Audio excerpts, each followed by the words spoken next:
bučkis. Yra du Česlovai Vilniuje, kurie taip moka – Juršėnas ir Okinčits. Okinčits yra tas, kurio bučkis mums tuoj apkars, nes ponas Česlov, be to, kad yra didis lenkiško reikalo Vilniaus krašte gynėjas, jis dar turi paaiškinti, kaip sugebėjo įtikinti patrioto Kubiliaus artimąją aplinką, atiduoti Lenkams, susprogdinti Žemaitiją. Mažajiems Vilniaus krašto, dabar Lenkai tiesioginė to žodžio prasme, nori susprogdinti žemę po žemaičių kojom. Mintis paprasta. Po kiek šiandien benzinas? Žinot, po brangiai. Baltarusiškas smarkiai pigiau. O kas benziną gamina? Lenkai Mažeikiuose, kurie naudojasi Lietuvos benzininės nepriklausomybės terminalu Būtingėje. Aš kiek prisimenu, per tą 20 metų mums išmetė. Štai bus naftos terminalas. Nepriklausomas, ten nuo Rusijos, pigi nafta iš Arabų Emiratų, beveik veltui, čia Mažeikiuose perdirsim. Benzinas pas mus, kai buvo brangiausias iš visų aplinkinių šalių, čia kaiminių taip ir liko. Už benziną mokam brangiai Lenkams, bet esam nepriklausomi nuo Lukoilo. Čia politika. Nu, tai mes ir esam Zimbabvė. Čia tik tai mes nuo Nigerijos ir nieko nesiskiriam. Tik tai mūsų yra pliusas tas, kad pas mus yra mažai tos naftos. Jeigu būtų daugiau naftos, tai būtume absoliuti Nigerija. Mes, pavyzdžiui, dabar mes turime kažkiek naftos. Jūs, pavyzdžiui, kaip žurnalistė, žinot, kiek mes per metus išsirbėm nuo savos vadinamos naftos? Ne, aš nežinau. Nežinot. Iškia, kur jinai ta nafta, jūs irgi nežinot. Nežinau. Ir aš nežinau. Iškia, kiek mes gaunam naudos iš tos lietuviškos naftos, kiek sumokama mokesčių, kur ta nafta dingsta, mes nežinom. Tai ko mes ne Nigerija? Naftą iš lietuviškų gelmių šiuo sunkiu benzino vartotojams laiku išgauna irgi Lenkai. Bendrovė Lotos. Ta naftą jie parduoda Mažeikių Lenkams, o po to tie brangiai parduoda lietuviams, kurie ką tik buvo palyginti su primityvia Afrikos gentimi, kuris sėdi ant deimantų ir kūrena savo džiovintą kakutį. Dabar Kubilius su tuo bučiuokliu Česlov panašiai sugalvojus pasielgti ir su dujomis. Ir dar tuo pačiu pretekstu, esą šildymo laikotarpiu, patys lietuviai savo kailių patyrė, kad brangu yra kūrenti brangiomis rusiškomis dujomis. Išeiti pasiūlė Lenkai, kurie valdo lietuvišką naftą Žemaitijai. Mes jums, sako, prisprogdinsim lietuviškų dujų, kurias jūs iš mūsų galėsit pirkti kaip benziną. Rinkos kaina. Nu, sprogdinkit, pasakė Kubilius, nepasitarę su žemaičiais. Dabar apie tai, kaip Lenkai visą tai darys. Čia yra vadinamieji molio skalūnai, jie yra tamsus, kadangi yra prisotinti organiką. Ta organika prie tam tikros slėgio ir temperatūros transformavosi į naftą ar dujas, bet jeigu čia yra sankaupa, tai čia yra tik tai burbuliukai arba maži lašeliai. Bet jų net nematau, ne? Taip, jų plikakimi net nepamatysim. Ir todėl, kad tuos burbuliukus ar lašelius surinkti, reikia, kaip skalūninių dujų specialistai sako, ar galbūt ne visai tinkamas vertimas, suplėšyti uolieną. Iš tikrųjų, tai ją sutrupinti, kaip matote, nelabai trupa, netrupa. Taip, ją reikia sutrupinti, padaryti plyšių sistemą, po to su dideliu spaudimu švirkščiama į uolieną tam tikrą masį. Baisi chemija. Ir visa bėda, matyt, viso šito proceso kol kas yra ta, kad kai kurios kompanijos nenori atskleisti tų savo chemikalų kompozicijos arba sudėties. Tai yra parodyti, kas ten yra. Ir iš tikrųjų, be abejo, kaip ir kiekvienas, matyt, chemikalas, jis nėra labai draugiškas aplinkai ir žmogui, tai be abejo, kad jis turi būti atitinkamai naudojamas ir atitinkamai utilizuojamas. Pragrėžia skylę, sprogdina požemius ir pumpuoja tą baisią chemiją, kuri išvaro lauk dujas, o vėliau tą nežinomos sudėties panaudotą skystį supila į nuodingus prūdus žemaičių panosį. Tai yra Šilutė, Tauragė, Jurbarkas, Pagėgiai.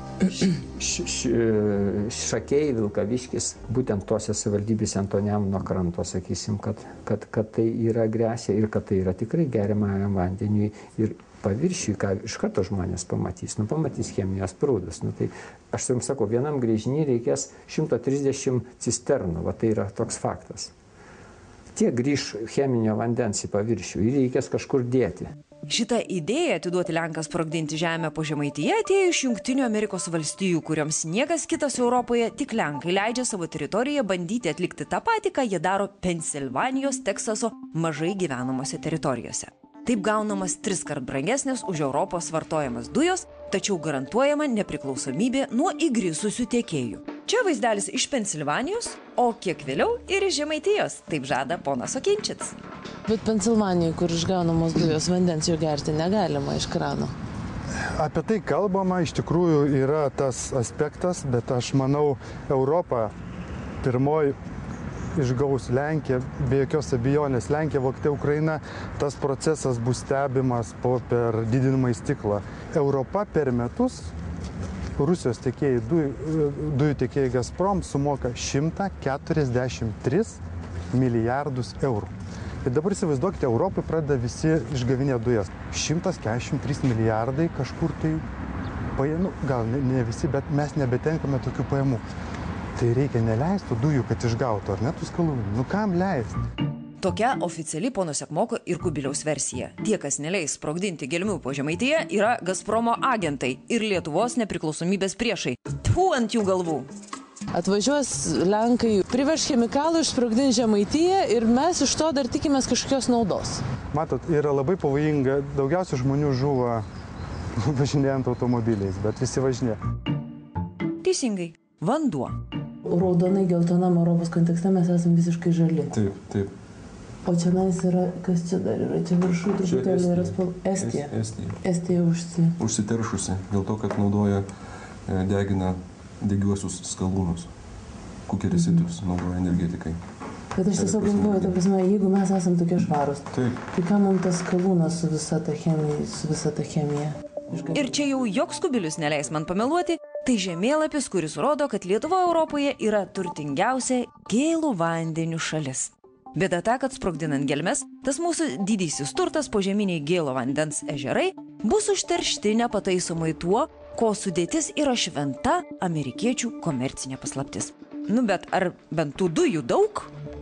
Energetikos ministras tą žinią ir paskelbė, kurią jūs dabar pakartojot, kad Lietuva apsirūpins 30 metų skalūninėmis dujomis ir mes nebūsim priklausomi nuo Gazprom ir panašiai. Tai aš nesu toks optimistas, turiu pasakyti. Mes geriausiu atveju galėtume tiekti, kaip ir su lietuviška nafta, 20-25% metinio poreikio, nedaugiau.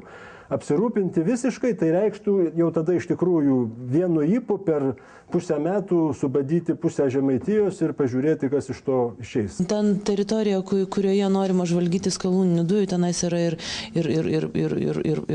paveldas, ir ten yra labai gražios vietos. Puikios saugomos teritorijos.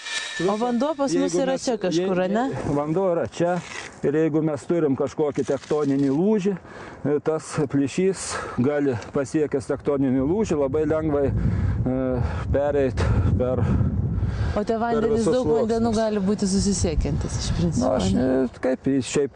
Šiaip jie nėra susisiekiantis, bet jeigu mes darom tuos hidropraplėšimus, padarom, viskas yra pusiausvyroje. Suardom tą pusiausvyrą, galim aktyvizuoti tektoninius tuos plyšius, galim sukelti žemės drebėjimus. Čia gali būti įvairių tokių procesų. Suardome pusiausvyrą ir pavarom tos nepriklausomybės vardo otravos, lietuviškai nuodo į savo čiaupus ir amžių amžiams savo vaikams ir proanūkiams sugadinom gėlo vandens biznį. Gręždami gręžinį per vandenį, reiškia, kuris yra už 100, už 200 metrų geriamojo vandens sluoksniai, kur yra po žeme, pas mus iš kurio visa Lietuva geria.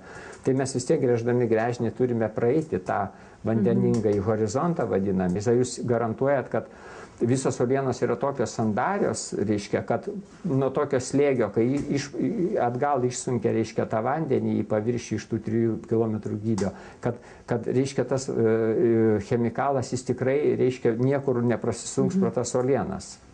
Kokios yra čia garantijos? Jokių tų garantijų nėra. Visas tokias kalbas ponas Jauniškis vertina kaip naudingas tik Kremliaus žvaigždei. Žmonės išsigas ir neleis ponui Okenčits išlaisvinti Lietuvos nuo Gazpromo priklausomybės. Už rinkos kainą žinoma. O rinkoje kainų madas žinia diktuoja Gazpromas. Tai yra, neleis Lenkams pasidalinti Lietuvoje Gazpromo biznio ir labai brangiai, kaip benziną, pardavinėti ir dujas. Ypatingai svarbu pabrėžti, kur skelbs, kad žmonės žinotų, kas jų laukia. Kad, pavyzdžiui, Šilutės, Jurbarko, Tauragės, palei Nemuną, kitoj pusėje Nemuną, Šakiai, Vilkaviškis skelbs konkursus gręžti, ieškoti dujų. Aš jums pasakysiu irgi gal šiek tiek kitaip. Kainas mes mažesnės bet kokio produkto turime tik tada, kai veikia laisva rinka. Paimkime telekomunikacijas. Mes turime didžiulį konkurenciją, ar ne? Ir tu gali rinktis, su kuo tu nori draugauti ir su kokiu planu. Lygiai taip pat yra su prekybos centrais. Su dujomis ir su elektra taip nėra. Visa Europa eina į dujų rinką. Ir kai žmonės galės rinktis, kokias dujas pirkti, ar skalūninės, ar vamzdžių iš Gazpromo, ar iš Klaipėdos terminalo, ar dujų vamzdžių iš Lenkijos, kaina automatiškai kris. Štai yra nauda vartotojui. Neabejotinai. Lenkai siurba lietuvišką naftą, atsiveža naftos būtingės terminalų, pastatytų už Lietuvos mokesčių mokėtojų pinigus, perdirba jas už apgailėtiną kainą privatizuotoje Mažeikių naftoje ir štai jums rinkos kaina degalinėje 5 litai 7 centai už litrą. Už jūsų ir mūsų laisvę. Lenkai iš bendrovės Lotos jau pareiškė, kad savo plotuose, kur jau išgauna lietuvišką naftą, be papildomų atsiklausimų sprogdins ir skalūninės dujas. O dar nepaskelbto konkurso dėl štai šitokio ploto koncesijos sąlygos surašytos mūsų supratimu išskirtinai taip, kad laimėtų pono Okinčits proteguojamas Lotos. Mes labai atsiprašom. Aš suprantu. Ne, bet žinot ką? Jo, aš suprantu, bet palaukit, man vienas vienintelis klausimas. Mūsų visi vedžioja už nosies mane šiandieną. Ir todėl aš atvažiavau čia, nes iš vieno telefono į kitą telefoną. Jūs man tiesiog pasakykite, ar Lenkai Lotos, ar jie dalyvaus konkurse dėl tų licenzinių plotų? Priklausomai nuo to, kokios bus sąlygos. Ir jeigu sąlygos bus tokios, kur tenkins juos, tai reikia manyti, kad dalyvaus. Visos sąlygos yra surašytos taip, kad skaitai ir matosi, kad sąlygos yra sudarytos Lotos laimėti tą konkursą. Nu, aš nemanau. Tame tarpe sąlygos yra tokios, kad turi įmonė, kuri dalyvauja konkurse, jie turi turėti pakankamą patirtį. Aišku, ir tamsta žinot dar nepaskelbto konkurso sąlygas. O kaip jums pavyko, kaip jūs manote, kaip pavyko įkalbėti pona Deividą, kad iš principo jisai taip remtų šitą visą skalūnių dujų išgavimą Lietuvoje? Aš nežinau, kokį Deividą. Kanclerį. Kaip pavyko įkalbėti kanclerį, kad jisai taip palaikytų greitą konkurso organizavimą ir greitą žvalgybą Lietuvoje? Aš manau, kad čia vyksta jau pakankamai ilgai tas procesas, jis nėra greitas. Manau, kad užsilaikė tas procesas, jis turėjo anksčiau dar vykti. Aš nežinau, aš manau, kad čia nieko. Viskas per lėtai vyksta, kad jau... Aš manau, kad Lietuvoje viskas per lėtai vyksta. Viso gero. Sėkmės. Ačiū labai.